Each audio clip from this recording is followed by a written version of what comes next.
Une baisse de 200 millions d'euros pour le secteur public. La baisse des dotations va accentuer les sous-effectifs auprès des résidents, d'où des répercussions sur la prise en charge des personnes âgées.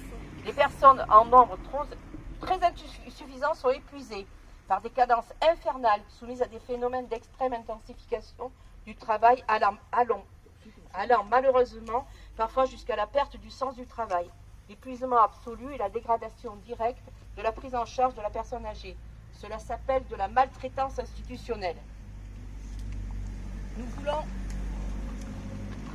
un service non lucratif, accessible financièrement à chacun d'entre nous, des conditions de travail dignes, le recrutement massif, immédiat et statutaire. À ce jour, plus de 40% environ du personnel contractuel sur l'EHPAD, du centre hospitalier de Bergerac. Du personnel qualifié et diplômé en nombre suffisant pour assurer la sécurité et le bien-être des résidents. Un salarié pour un résident. Les respects des missions de chacun des professionnels et de leurs fiches de poste. Merci.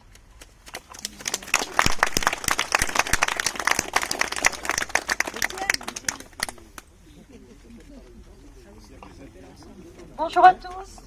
Donc, je suis là pour représenter l'UNSA. Je suis désolée d'être arrivée si tard. Ce matin, j'étais en préfecture. Donc, au niveau de la préfecture, j'ai parlé de notre ville et de notre EHPAD de Bergerac, où nous avons un taux de contractuels absolument scandaleux, puisque maintenant, il atteint même les 60%. Il faut savoir que sur ces 60%, on a 19 agents qui sont en CDD renouvelés tous les mois, à qui on impose 2 jours de congé tous les mois. Évidemment, ce sont bien souvent des mères de famille qui ne sont jamais en congé avec leurs enfants.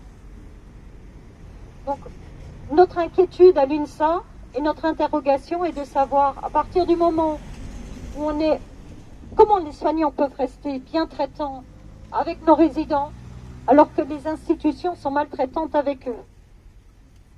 Donc, merci à tous d'être là. Je pense qu'aujourd'hui, ce qu'il faut, c'est remonter l'information de notre mobilisation pour qu'au niveau national, il y ait des budgets supplémentaires qui soient mis, tant au niveau des EHPAD qu'au niveau de l'aide à domicile. Je pense que le problème de nos aînés est important. C'est demain celui de nos parents et plus tard, ce sera le nôtre.